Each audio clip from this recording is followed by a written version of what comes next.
All right, let's talk about fear. Today we're diving deep into Susan Jeffers' Feel the Fear and Do It Anyway. Oh, that's a classic. It is, right. And to get a really well-rounded view, we've got two sources today. Okay, what are we working with? So first, we have this insightful article from a life coach on how they apply these principles with their clients. Cool, practical applications, love that. Mm-hmm.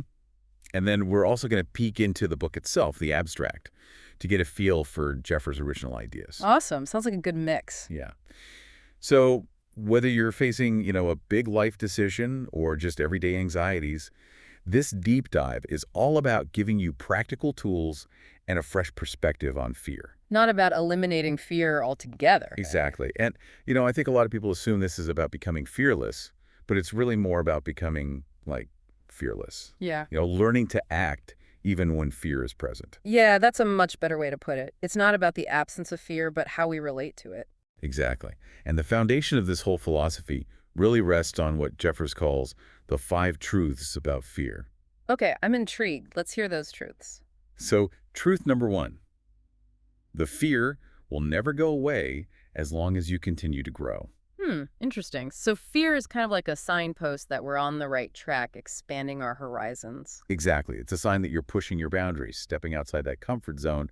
Instead of seeing fear as this threat, we can actually see it as a compass guiding us towards new experiences, personal development. Love that analogy. Fear as a compass. What's truth number 2? All right, truth number 2 says, the only way to get rid of the fear of doing something is to go out and do it. Oh, that's a good one. It's all about action, isn't it? It is. It's like a call to action, right? Because fear can be so paralyzing. Oh, absolutely. But taking that first step, even if it's tiny, can be incredibly empowering. So true. But how do we actually translate this into real life? Like when fear is screaming at us to stay put, how do we actually make ourselves move? Yeah. That's where truth number 3 comes in. And it really highlights that powerful link between action and self-esteem. Okay, tell me more. It says, the only way to feel better about myself is to go out and do it.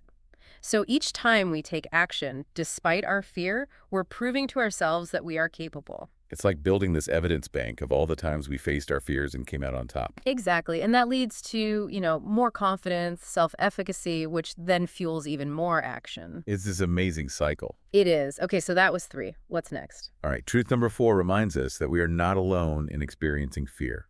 It says, not only am I going to experience fear whenever I'm on unfamiliar territory, but so is everyone else. Oh, I love that one.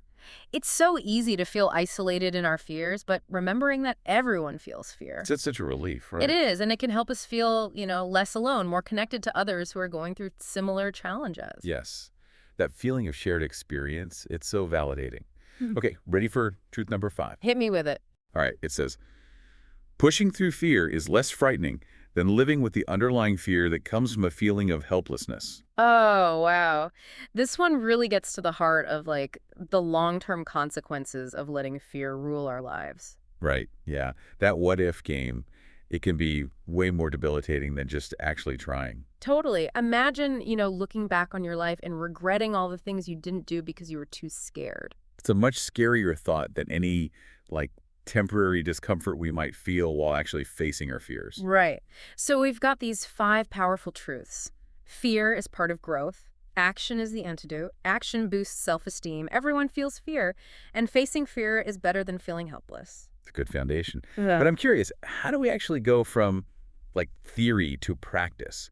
How do we actually apply these truths in our lives? Yeah, great question. Well, the book Abstract actually offers a really practical tool called the Pain to Power chart.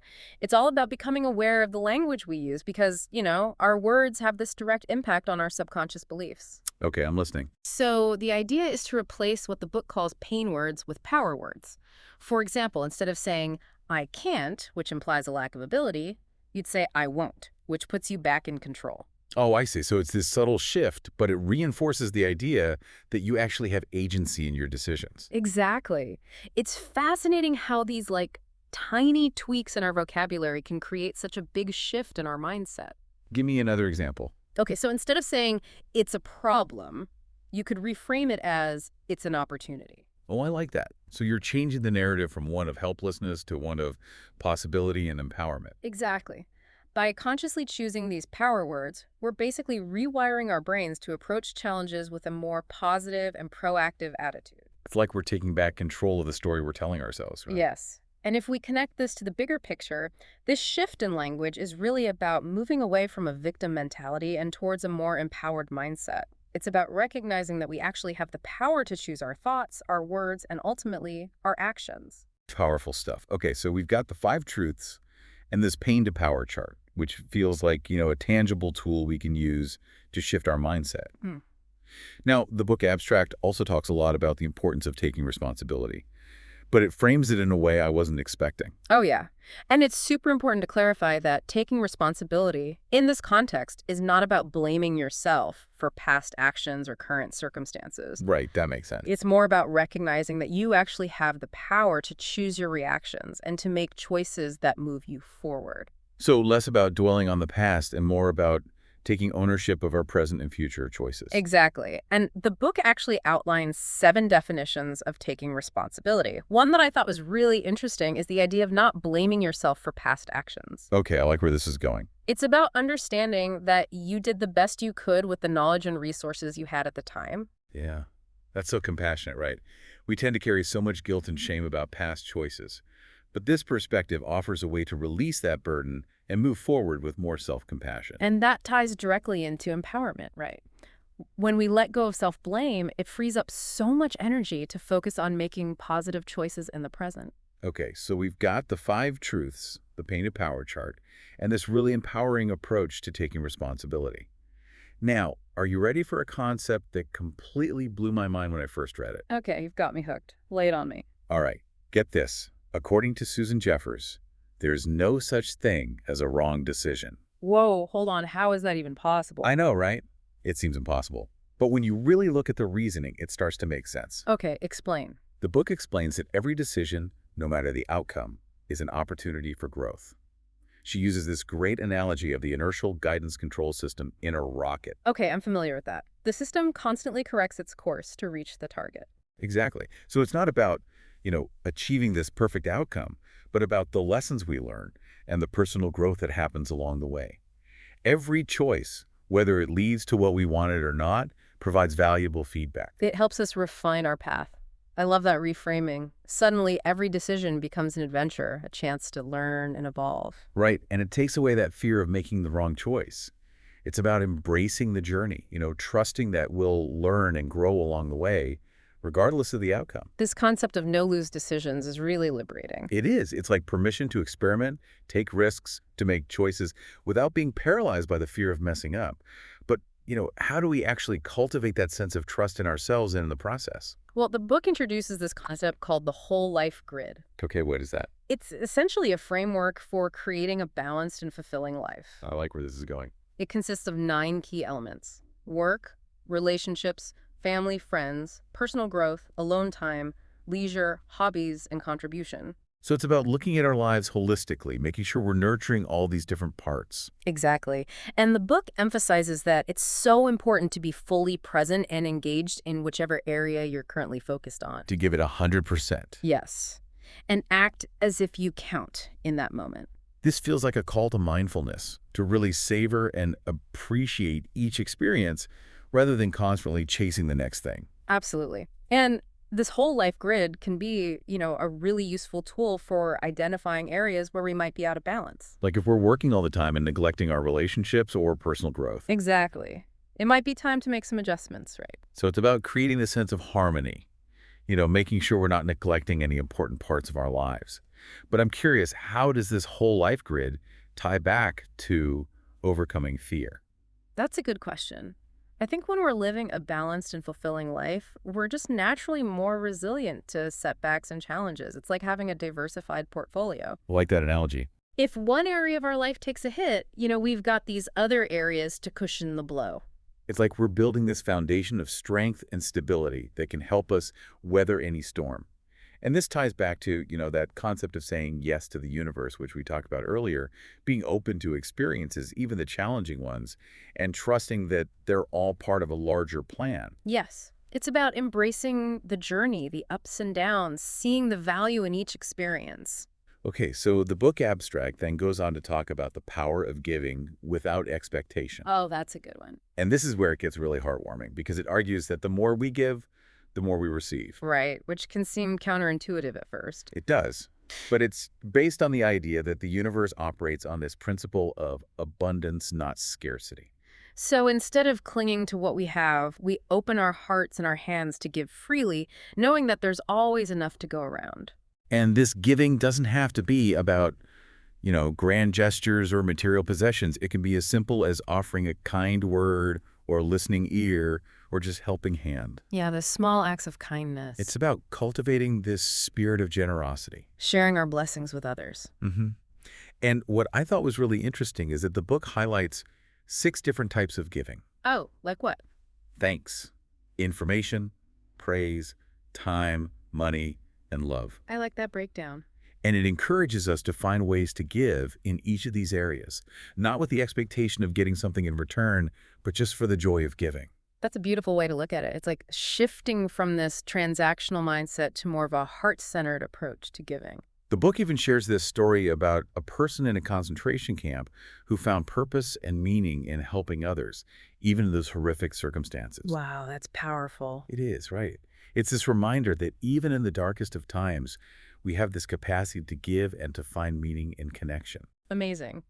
And the book argues that this giving without expectation is actually one of the most effective ways to overcome fear. Exactly. I'm curious, how so? Because when we give from this place of love and abundance, hmm we tap into a power that's greater than our fears. We release the need to control. hmm And we allow ourselves to trust in the flow of the universe. It's like we're aligning with something much bigger than ourselves, letting that force work through us. Exactly. Now, are you ready to tap into your inner source of wisdom and strength? Ooh, lay it on me. All right. Because the book Abstract introduces this concept of the higher self. The higher self, okay. Tell me more. So think of it as that part of you that is connected to something bigger than yourself. Okay. This source of wisdom, guidance, and intuition. That inner voice that often gets drowned out by fear and negativity. It's like our inner compass, that wise and knowing part of us. But how do we access it? It feels so elusive sometimes. That's a great question, and that's something we'll dive deeper into in the next part of our deep dive. Welcome back to our deep dive on Feel the Fear and Do It Anyway. We left off talking about the higher self, remember? That source of wisdom and intuition we all have within us. Yes, I love that concept. But I think a lot of people, myself included sometimes, really struggle to actually connect with that inner wisdom. What are some of the things that block us from tapping into our higher self? That's a great question. One of the biggest obstacles, I think, is just the constant chatter of our minds. Right. Oh, yeah. We're bombarded with so much information and stimulation these days that it can be hard to, quiet those mental loops and actually create space for that inner listening. It's like our minds are these totally overcrowded rooms filled with anxieties, to-do lists, and that inner critic that just never seems to shut up. Exactly. So how do we start to declutter that mental space? Mhm. How do we create that quiet so we can actually tune into that quieter, wiser voice? Yeah, how do we do that? The book really emphasizes the importance of creating stillness and silence in our lives. Okay, I like that. And this could be through, meditation, mindfulness practices, or even just spending time in nature. It's about disconnecting from that external noise and giving our intuition space to emerge. So intentionally carving out time to unplug and go inward. Exactly. That makes sense. It seems like a lot of spiritual practices really emphasize this idea of quieting the mind, right? Yeah, they do. And the book suggests that one of the best ways to connect with our higher self is through prayer or meditation. Interesting. And, whether you're praying to a specific deity or simply connecting with a sense of, universal love and wisdom, that act of turning inward and seeking guidance from, like, a higher power can be incredibly powerful. It's like we're acknowledging that we're not alone in this journey, that there's a force greater than ourselves that's always there to support us. Exactly. And the book emphasizes that this spiritual connection, it's not about dogma or rituals. It's really about cultivating a personal relationship with something that's beyond our limited understanding. So finding what resonates with you personally. Yeah. What speaks to your heart and helps you feel that connection to something larger than yourself. It's not this one-size-fits-all approach. Not at all. Now, the book also talks about this idea of turning over problems to your higher self before you go to sleep. Oh, interesting. Trusting that, your subconscious mind will sort of work on finding solutions while you rest. Oh, I love that. It's like handing over your worries to a higher power and trusting that you'll be guided to the right answers. Do you ever do that? I do. Yeah. And it's kind of amazing how often I wake up with a fresh perspective or, even a solution that I hadn't even considered before. Wow, that's so cool. It's like tapping into this source of creative problem solving that we don't have full access to when we're awake. Exactly. The book also mentions using positive affirmations and visualizations to connect with our higher self. Yes. These techniques can be so powerful. Positive affirmations are about consciously choosing thoughts and beliefs that empower us, aligning with our higher self. So, for example, if you hear that inner critic saying, you're not good enough, you might counter that with an affirmation like, I am worthy, I am capable, I am enough. So it's like we're rewiring our brains to focus on the positive, to drown out those negative voices that try to hold us back. Exactly. And visualization is about using our imagination to create a mental picture of what we want to experience, to achieve. And the more vivid and detailed our visualizations are, the more powerful they become. So we're not just kind of seeing the end result, we're feeling the emotions, hearing the sounds, experiencing it as if it's already happening. Exactly. And the book suggests that the more we do this, practice visualizing, the more we actually strengthen those neural pathways in our brain that support our desired outcomes. It's like we're priming our minds for success. I like that. So it's not just this mystical thing. It's actually about using the power of our minds to create the lives we want. It is. And the more we connect with our higher self, the more we're able to access our intuition, our inner guidance. Like we're developing a stronger sense of inner knowing, that feeling of trust in our own wisdom and guidance. That makes sense. Instead of constantly looking for validation from outside, we can learn to trust that inner compass. Yeah. But how do we know if it's really our intuition we're hearing or just our own wishful thinking? Yeah, that's a great question. I think it takes practice and discernment. And the book encourages us to pay attention to those, subtle nudges, those intuitive whispers that often come in the form of feelings, dreams, or even synchronicities. So it's about learning to tell the difference between those messages and just the chatter of our minds and to trust that wisdom that comes from our higher self. You got it. Now, the book also explores this idea of, saying yes to the universe. Oh, yes, I love this idea. It's about surrendering to the flow of life and trusting that everything is happening for our highest good, even if we don't always understand it in the moment, right? Absolutely. It's about releasing the need to control and letting ourselves be guided by something larger than ourselves. And it doesn't mean we have to be passive, just accept everything that comes our way. Yeah, we're not doormats. It's more about choosing to respond to life's challenges with grace and resilience, trusting that even the difficult experiences are actually opportunities for growth. Exactly. It's about finding that silver lining in every cloud and choosing to see the world through a lens of possibility and optimism. So it's not denying our feelings or pretending that everything's perfect. Yeah. It's acknowledging those challenges and then choosing to respond in a way that empowers us and moves us forward. Precisely. And the book suggests that one of the most powerful ways to say yes to the universe is to practice gratitude. Oh, gratitude is so powerful. It is, right? When I actually make myself focus on what I'm grateful for, even when things are tough, it really does shift my whole perspective. It's like you suddenly become aware of all the good in your life. It makes it harder to get bogged down in negativity and fear. Exactly. Gratitude is like this magnet for abundance, right? It is. The more we appreciate what we have, the more we attract good things into our lives. And the book encourages us to find things to be grateful for every single day. Every day, whether it's, a beautiful sunset or a kind gesture from a stranger or just the gift of life itself. It's about training our minds to focus on the positive, Yeah. on the abundance that's all around us, rather than getting caught up in what we lack. You're so right. And the book actually argues that gratitude is not just like a spiritual practice, but it's also a really powerful tool for overcoming fear. Because when we're in that state of gratitude, it's harder for fear to take hold, right? Exactly. We're focusing on the good, on the blessings, Yeah. and that just leaves less room for worry and anxiety. Makes sense. Now, let's talk about another really important aspect of overcoming fear. It's something that's so closely tied to spirituality, and that's choosing love and trust. What are your thoughts on that? Oh, that resonates so deeply with me. It feels like those two qualities, love and trust, are essential for creating a life that's free from fear. Mm-hmm. When we're operating from that place, from love and trust, we feel connected, supported. It's like we're tapping into this source of strength and resilience that comes from knowing we're loved and supported, both by the universe and by the people in our lives. Beautifully said. And the book really emphasizes that this sense of love and trust, it doesn't just happen magically. It's something we cultivate through our choices, our actions. Okay. It's about making that conscious decision to approach life with an open heart, even when it feels scary, even when it feels vulnerable. It's about choosing to trust Yeah. the process, trust ourselves. Trust that we're being guided and supported even when things feel really uncertain. Yeah. And this ties back into saying yes to the universe, right? Yes. Allowing ourselves to surrender to the flow of life, to trust that everything is unfolding as it should. And it's not always easy, but the more we practice, the more natural it becomes. Now, the book also talks about the importance of forgiving ourselves and forgiving others. Forgiveness is such a powerful act of love and compassion, but it can also be one of the most challenging things to do. Oh, it is.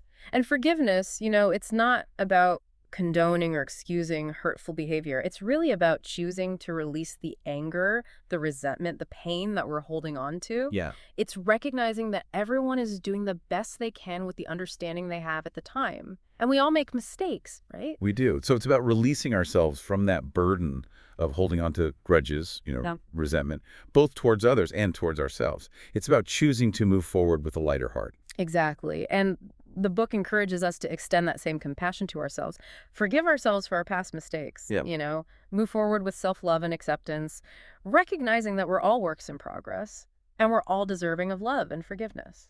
It's like giving ourselves permission to be human, To make mistakes. to make mistakes, Right. and to learn from them without getting stuck in that cycle of self-blame. Exactly. Now let's shift gears a little bit and talk about the importance of finding meaning and purpose in our lives. This is something that, I think a lot of people struggle with, especially in today's world where there's so much pressure to achieve and succeed. It's easy to get so caught up in the hustle and bustle of life and lose sight of what actually matters. We're constantly bombarded with messages about what we should be doing, what we should be achieving, that it's easy to feel lost or unfulfilled if we don't have a clear sense of purpose. Yeah, you're so right. And the book suggests that finding meaning and purpose, it's not about finding the perfect job or achieving a certain level of success. It's more about aligning with our values and living a life that feels authentic, fulfilling. So it's less about those external achievements and more about that internal sense of alignment. Exactly. It's about figuring out what makes our hearts sing, what lights us up, and then finding ways to express those passions and gifts in the world. And it doesn't have to be this grand or extraordinary thing. It can be as simple as being a loving parent, a supportive friend, a kind neighbor. Yeah, those everyday acts of kindness and service. It's about making a positive difference in the lives of others, no matter how small. Exactly. And I think when we're living in alignment with our purpose, it reduces fear because we feel this sense of direction, of meaning. It's like we're not just drifting through life, we're actively creating and contributing. We're part of something bigger.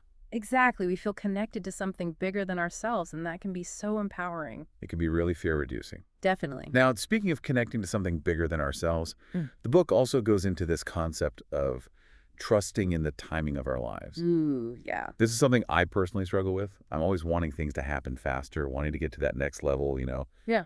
achieve my goals quicker. Oh, I think a lot of us can relate to that. We live in a culture that's all about speed, efficiency. It's easy to get caught up in that. But the book reminds us that, life unfolds in its own time. And there's wisdom in embracing the journey and not rushing. So instead of getting frustrated when things don't happen on our timeline, we can trust that there's a bigger plan at play. But how do we actually cultivate that trust when we're, feeling impatient or frustrated? It's easier said than done. You're right, it definitely takes practice. But one way to cultivate trust is to shift our focus from the when of things to the how. Okay, I like that. How are we showing up? How are we learning and growing? How are we making the most of each moment? So focusing on the present moment and trusting that the future will unfold in its own perfect time. Exactly. And the book encourages us to view challenges and setbacks not as failures, but as opportunities, for learning and growth. Recognizing that sometimes what we think we want isn't actually what's best for us, and there's this bigger picture that we might not be able to see in the moment. It's like we're being redirected. Or refined. Yeah, refined. Yeah. In a way that ultimately serves our highest good, even if it doesn't feel good at the time. And when we surrender to the timing of our lives, we open ourselves up to, receiving blessings that we couldn't have even imagined. It's like we're stepping out of the driver's seat and letting the universe take the wheel. Trusting that we're being guided in the right direction. Yeah. And the book suggests that one of the best ways to cultivate this trust in the timing of our lives is to practice patience. Patience is such a virtue. It is. But it's so hard, especially in this world that's constantly pushing us to go faster, do more, achieve more. You're so right. But the more we practice patience, the more we're able to let go of that need to control and trust that everything is unfolding as it should. Allowing ourselves to be present in each moment, knowing that the future will unfold. In its perfect time.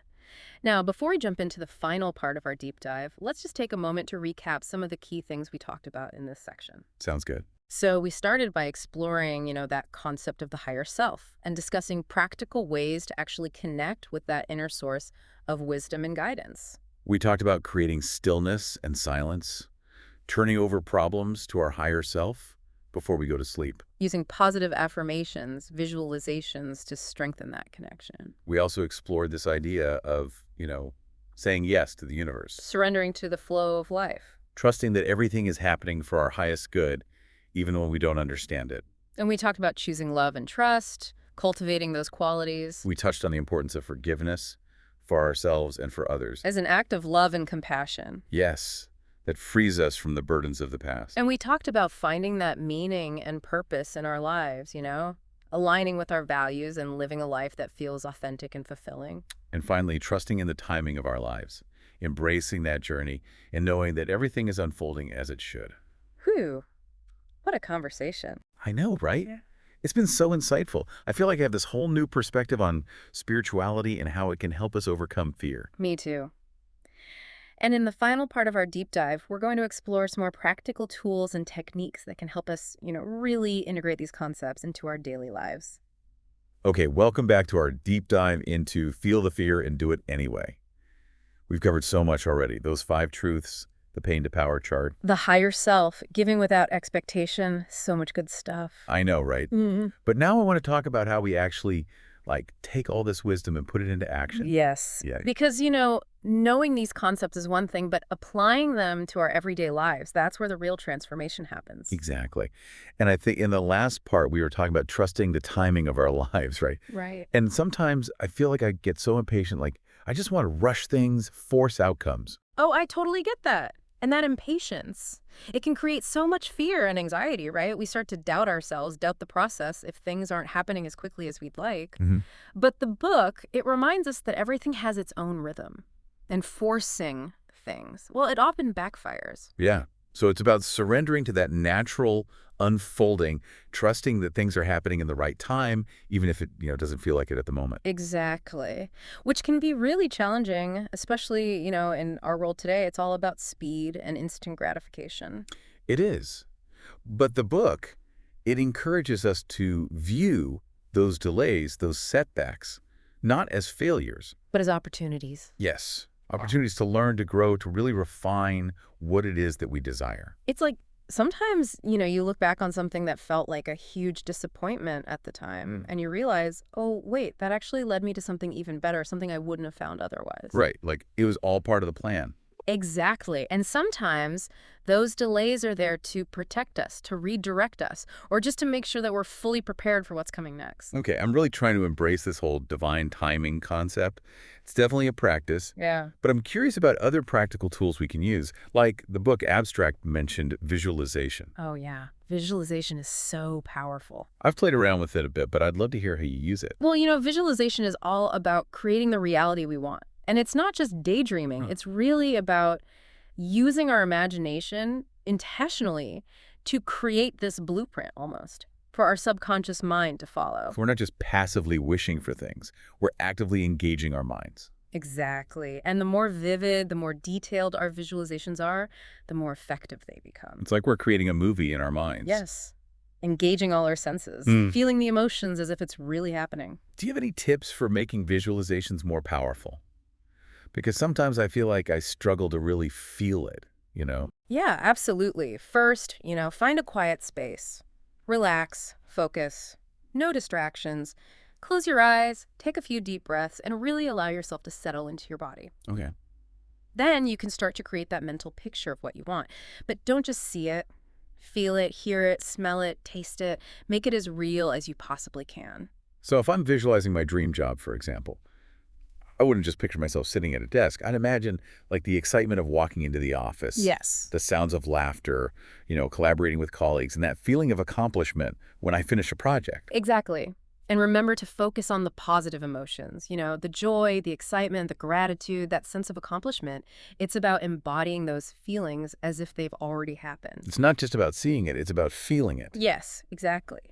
And the book encourages us to affirm our desires, to state them as if they're already true. So instead of saying, I want to be healthy, you would say, I'm healthy and vibrant.